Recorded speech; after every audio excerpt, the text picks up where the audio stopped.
Hello दोस्तों, स्वागत है आपका हमारे चैनल एजुकेशन माने में एक बार फिर से। तो दोस्तों आज मैं फिर आ गया हूँ आपके सामने लेकर एसएससी एमटीएस के 9th मई के सभी शिफ्ट के एनालिसिस को लेकर 100% जेन्युइन क्वेश्चंस ही आपके सामने लेके आया हूँ। सारे शिफ्ट का निचोड़ लेके आया हूँ आपका एक ही शिफ्ट में, एक ही वीडियो में तीनों शिफ्ट का क्वेश्चंस यहाँ पर आपके कवर हो जाएंगे आपके। तो वीडियो को ध्यान से देखिएगा और आने वाले शिफ्ट में जिनके एग्ज़ाम है उनके लिए भी ये वीडियो हेल्पफुल होने वाली है, ताकि पता चल सके कि कौन से पैटर्न के क्वेश्चंस बनते जा रहे हैं लगातार। तो बिना किसी तरीके की वीडियो शुरू करते हैं। बस आपसे गुजारिश है कि अगर आपने चैनल को सब्सक्राइब नहीं किया है तो चैनल को सब्सक्राइब जरूर कर लें, हमारे चैनल एजुकेशन मानिया को। तो आगे चलते हैं, बिना किसी तरीके की वीडियो को स्टार्ट करते हैं। तो यहाँ पर पहला क्वेश्चन, यहाँ पर फिश पहली शिफ्ट से मैं शुरू कर रहा हूँ क्वेश्चन यहाँ पर।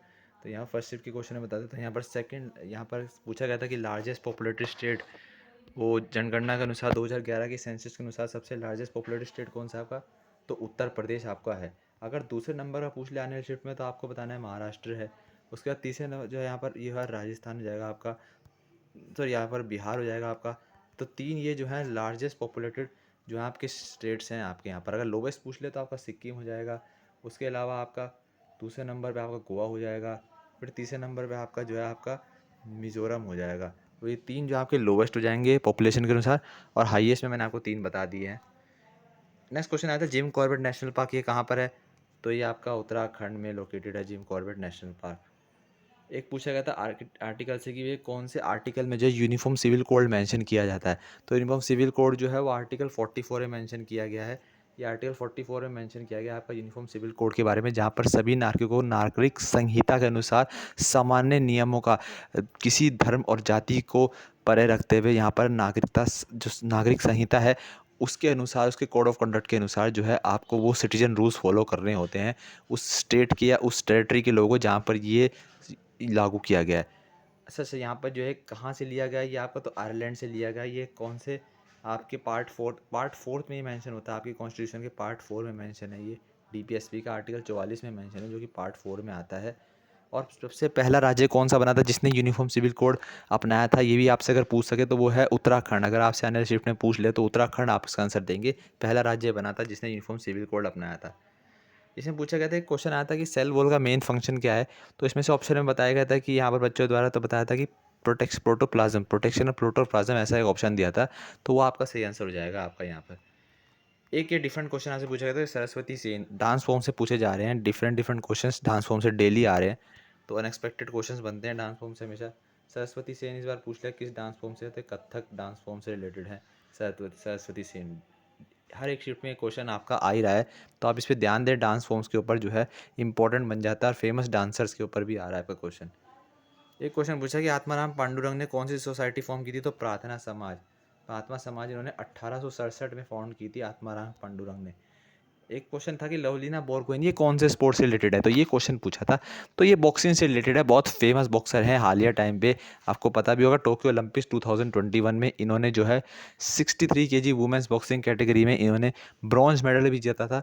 भारत के लिए बॉक्सिंग में इकलौता मेडल जो आया था टोक्यो ओलंपिक्स में, वो इन्होंने ही जीता था, लवलीना बोरगोहेन ने। नेक्स्ट क्वेश्चन पूछा था कि ह्यूमिडिटी ऑफ एयर या फिर किसी गैस की ह्यूमिडिटी चेक करने के लिए कौन सा मीटर हम यूज़ करते हैं? तो वो हाइग्रोमीटर होता है, जिसे हम मेजर करते हैं। हाइग्रो और हाइड्रोमीटर में फ़र्क है। बहुत से स्टूडेंट हाइड्रोमीटर भी कह रहे हैं, लेकिन हाइड्रोमीटर इसका आंसर नहीं होगा। अगर क्वेश्चन ये दिया तो इसका आंसर हाइग्रोमीटर होगा। हाइड्रोमीटर जो है किसी भी लिक्विड पार्टिकल जो होता है, किसी भी तरह का पार्टिकल जो लिक्विड पार्टिकल होता है उसकी डेंसिटी नापने के लिए हाइड्रोमीटर यूज़ किया जाता है। लेकिन इसका आंसर यहाँ पर हाइग्रोमीटर ही होगा आपका। एक पूछा गया था माघ साजी सेलिब्रेटेड, ये फेस्टिवल है, ये कब कहाँ मनाया जाता है? ये बनाया जाता है आपका हिमाचल प्रदेश में। और कब बनाया जाता है? ये मकर संक्रांति के दिन ही बनाया जाता है माघ साजी फेस्टिवल। एक क्वेश्चन पूछा था कि इनमें से कुछ चार में से एक स्टेट बताना था। ऑप्शन में दिया था कि भाई कौन सा स्टेट जो है वो बॉर्डर अपना जो है म्यांमार से शेयर नहीं करता। तो ऑप्शन में एक सिक्किम दिया हुआ था आपका, तो सिक्किम इसका फिर आंसर हो जाएगा सही। वैसे मैं बता दूं, जो स्टेट बॉर्डर शेयर करते हैं म्यांमार से उनमें से हैं अरुणाचल प्रदेश, नागालैंड, मणिपुर, मिजोरम। ये चार जो स्टेट हैं ये तो अपना बॉर्डर शेयर करते हैं म्यांमार से। इसके अलावा अगर कोई भी ऑप्शन में होगा तो वो आपका आंसर हो जाना चाहिए वहाँ पर। एक पूछा था कि महाराष्ट्र का फोक डांस कौन सा है? पॉपुलर फोक डांस पूछा था महाराष्ट्र का। ऑप्शन में से एक बता, उसमें से कोई एक दिया हुआ था। तो बता रहे थे यहाँ पर, बताया गया था बच्चों द्वारा कि लावनी और तमाशा, जो स्टूडेंट्स देख के आए हैं। तो कुछ ने लावनी बताया, कुछ ने तमाशा बताया। तो आप कमेंट में से बता सकते हैं कि एक्चुअल में क्या था। कल भी लावनी के ऊपर ही पूछा था, तो क्या यही क्वेश्चन रिपीट हुआ है फिर से?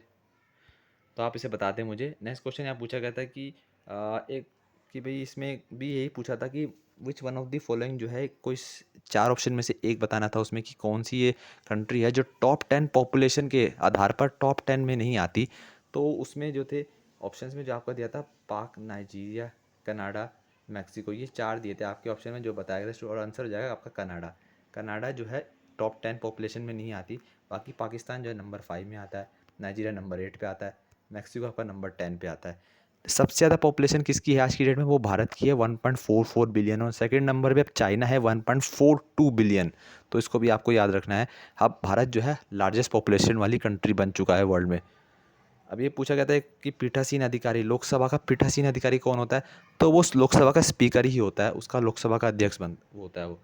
एक क्वेश्चन पूछा गया था कि अर्थ अर्थ के एटमॉस्फेयर में सबसे कोल्डेस्ट लेयर कौन सी होती है, तो स्ट्रेटोस्फेयर होती है। और एक क्वेश्चन पूछा गया था कि अक्टूबर 2022 तक जो है, अक्टूबर 2022 तक सब जो प्रधानमंत्री जनधन योजना है अक्टूबर 2022 तक, वो उसका लाभ जो है सबसे ज़्यादा किस राज्य के लोगों ने जो है इसको अपनाया है। तो सबसे ज़्यादा लाभार्थी जो है इस योजना के वो हैं उत्तर प्रदेश में, अक्टूबर 2022 तक के डेटा के अनुसार। तो ये उत्तर प्रदेश इसका सही आंसर हो जाएगा। एक क्वेश्चन पूछा गया था कि हरिवंश राय बच्चन की ऑटोबायोग्राफी पूछी गई है, तो इनकी ऑटोबायोग्राफी है द आफ्टरनून ऑफ टाइम। ये इनकी ऑटोबायोग्राफी है हरिवंश राय बच्चन जी की। ये जो है अमिताभ बच्चन, हमारे जो बॉलीवुड के जाने माने प्रख्यात सेलिब्रिटी, उनके पिताजी हैं स्वर्गीय हरिवंश राय बच्चन। नेक्स्ट क्वेश्चन में पूछा गया था शीश महल आगरा में किसने बनाया है। ये ग्लास का बना जो है ये महल है, तो ये जो है आपका शाहजहाँ ने बनाया है शीश महल। और इसके अलावा यहाँ पूछा गया था जगजीत सिंह जो है किससे रिलेटेड है, तो जगजीत सिंह जो है ये गज़ल गायक हैं। गज़ल आपने देखो बहुत सारी गज़ल जो है इन्होंने गाई हैं, लिखी हैं, और ये म्यूज़िक डायरेक्टर भी हैं फेमस, पद्म विभूषण भी इन्हें मिल रखा है। एक क्वेश्चन पूछा गया था कि ये सिलिकॉन वैली जो है, विश्व की सिलिकॉन वैली शहर किसे कहा जाता है विश्व स्तर पे, तो वो आपका मैक्सिको हो जाएगा, न्यूयॉर्क हो जाएगा इसका आंसर। न्यूयॉर्क जो है सिलिकॉन वैली कहा जाता है वर्ल्ड की। अगर इंडिया की पूछा जाए तो क्या होगी, तो ये बैंगलोर हो जाएगी। बैंगलोर जो है भारत की सिलिकॉन वैली शहर के नाम से जाना जाता है। ये आईटी हब भी कहा जाता है भारत का। इसके अलावा जो तुझू के जहांगीरी किसने लिखी थी, तो ये जहांगीर ने खुद लिखी थी तुझे के जहांगीरी, इनकी ऑटोबायोग्राफी। एक क्वेश्चन पूछा था मेल्ट वाटर चेस टूर्नामेंट ये किसने जीता था, तो ये मैग्नस कार्लसन ने जो है ये मेल्ट वाटर चेस टूर्नामेंट जीता 2022 का। एक पूछा गया था कौन से एक्ट में जो है ड्यूल सिस्टम ऑफ गवर्नमेंट जो है, द्वैध द्वैध शासन प्रणाली जो है, द्वैध शासन प्रणाली ये किस एक्ट के तहत जो थी एबोलिश की गई थी ब्रिटिश सरकार द्वारा, तो गवर्नमेंट ऑफ इंडिया एक्ट जो 1935 में आया था उसके तहत की गई थी। इसके अलावा जो है परिवार न्यायालय विधेयक ये जो है ये कहाँ पर लॉन्च हुआ था, तो ये नागालैंड और हिमाचल प्रदेश के लिए ये लॉन्च हुआ है परिवार न्यायालय विधेयक। एक क्वेश्चन डिस्टिलेशन से पूछा गया, डिस्टिलेशन प्रोसेस क्या होता है, तो इसके ऊपर एक क्वेश्चन पूछा गया था आपका। बाकी यहाँ पर जो है सेकंड और थर्ड शिफ्ट के मैं क्वेश्चन लेके आया हूँ मर्ज करके। तो यहाँ पर एक क्वेश्चन पूछा गया था कि first musician to get Bharat Ratna, ये पूछा गया था कि भारत रत्न प्राप्त करने वाले पहले म्यूजिशियन कौन बने थे, पहले गीतकार या पहले गायक कौन बने, तो वो MS सुब्बलक्ष्मी, ये जो थे सुब्बुलक्ष्मी, MS सुब्बुलक्ष्मी, इन्हें 1998 में पहली बार भारत रत्न मिला था, और ये तमिलनाडु के प्रख्यात गायक हैं, बहुत ही फेमस सिंगर हैं। 1998 में मिला था।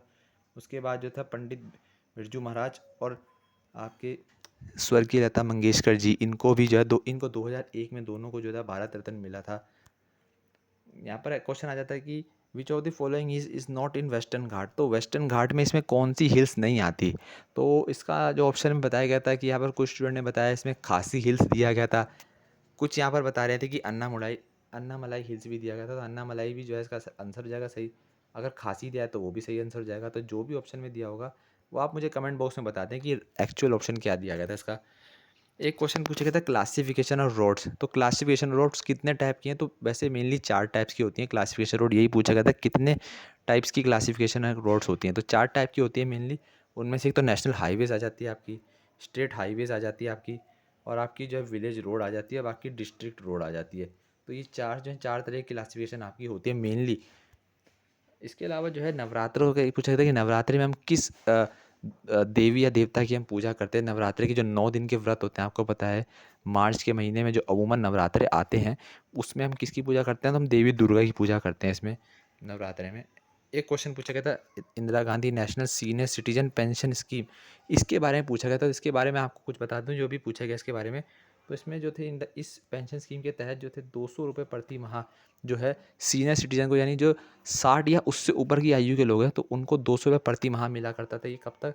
जब तक कि वो 79 तक की उम्र तक होते थे। उसके उपरांत 79 से ऊपर, यानी जैसी 80 या उससे ऊपर की साल की जो उम्र के जो वृद्धावस्था में लोग थे, उनको 500 रुपये प्रति महीना जो था इनको पेंशन मिलता था पर मंथ। तो इस तरह से इस स्कीम की जो थी योजना चलती थी।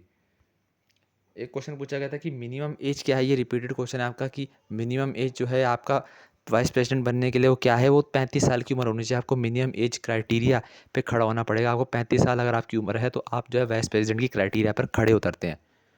एक क्वेश्चन ये पूछा गया था कि बांग्लादेश के साथ अपना कौन सा राज्य जो है अपना बॉर्डर शेयर नहीं करता। तो बांग्लादेश के साथ जो भी बॉर्डर शेयर नहीं करता, उसमें जो ऑप्शन दिया गया था उसमें से सिक्किम एक ऑप्शन बताया गया है स्टूडेंट्स द्वारा। तो ये इसका आंसर हो जाएगा, सिक्किम हो जाएगा इसका सही आंसर। उसके अलावा जो बॉर्डर शेयर करते हैं आपका त्रिपुरा हो जाएगा। एक तो आपका त्रिपुरा सबसे ज़्यादा मैक्सिमम पार्ट, ये भी क्वेश्चन पूछा गया है आपका एसएससी में, पहले पूछ रखा है सीएचएसएल में। सबसे ज़्यादा मैक्सिमम पार्ट जो है वो बांग्लादेश के साथ कौन सा स्टेट जो है मैक्सिमम पार्ट बॉर्डर लाइन पे शेयर करता है, तो त्रिपुरा है वो। त्रिपुरा सबसे ज़्यादा शेयर करता है। इसके अलावा मिज़ोरम है और आपका मणिपुर है, ये जो है आपका असम है। ये जो आपके शेयर करते हैं आपके बॉर्डर बांग्लादेश के साथ। और वेस्ट बंगाल भी, आपका वेस्ट बंगाल भी शेयर करता है। तो ये सब राज्य जो है शेयर करते हैं अपना मेजरली बॉर्डर वेस्ट बंगाल के साथ। तो आपका यहाँ पर आंसर सिक्किम था, तो वो हो जाएगा। एक स्कैटरिंग ऑफ लाइट के ऊपर पूछा गया था। स्कैटरिंग ऑफ लाइट क्या, उसकी डेफिनेशन आपसे पूछी गई है। एक क्वेश्चन पूछा गया था which layer is not in earth atmosphere. तो अर्थ की एटमॉस्फेयर में जो है वो कौन सी लेयर नहीं होती। तो उसमें ओजोन लेयर एक ऑप्शन दिया था, तो उसका आंसर हो जाएगा आपका ओजोन लेयर। एक क्वेश्चन पूछा गया था कि मुद्रा योजना, जो पीएम मुद्रा योजना है, उसमें एम का मतलब क्या पड़ता है वहाँ पर। तो एम का मतलब वहाँ माइक्रो पड़ जाता है आपका। एक क्वेश्चन पूछा गया था कि विच अवार्ड वोन बाय पंडित बिरजू महाराज। पंडित बिरजू महाराज ने कौन सा अवार्ड जीता हुआ है। तो ये पद्म विभूषण इन्हें अवार्ड मिला हुआ है। किस कौन से साल मिला था इन्हें? 1983 में इन्हें मिला था ये अवार्ड। एक क्वेश्चन यहाँ पूछा गया था कि वर्ल्ड गेम्स 2022 ये कहाँ पर आयोजन हुए। तो ये आपके मेनली ये कंबाइंड हुए थे बर्मिंघम, अल्बामा और यूएसए में।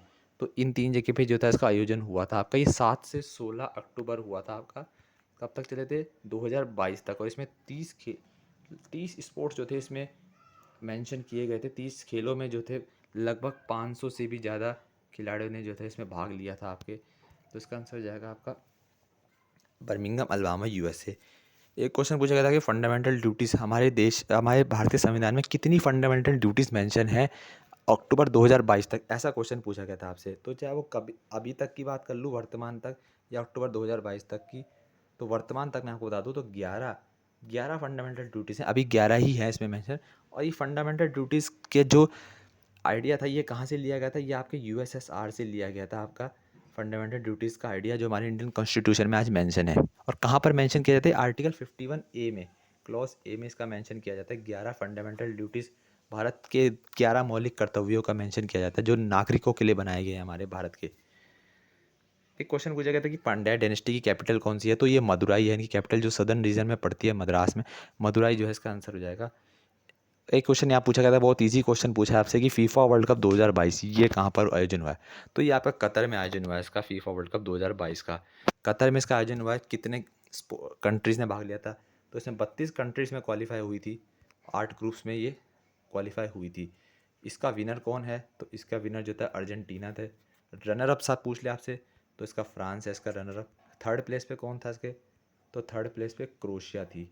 और फोर्थ प्लेस पे कौन था? तो मोरक्को थी। तो ये 4 जो हैं सीक्वेंस वाइज, ये 4 कंट्रीज़ मैंने आपको बता दिया। कोई से भी प्लेस पूछ ले, फर्स्ट, सेकंड, थर्ड, फोर्थ, तो ये आपकी 4 प्लेस हो जाएंगी इसमें। इसमें गोल्डन बूट किसे मिला था? तो गोल्डन बूट आपके लियोनेल मेसी को मिला था अर्जेंटीना के। और गोल्डन ग्लव्स किसे मिला था? तो वो लुटारो मार्टिनेज, ये भी अर्जेंटीना के ही थे। तो ये भी यहाँ से पूछ सकता है।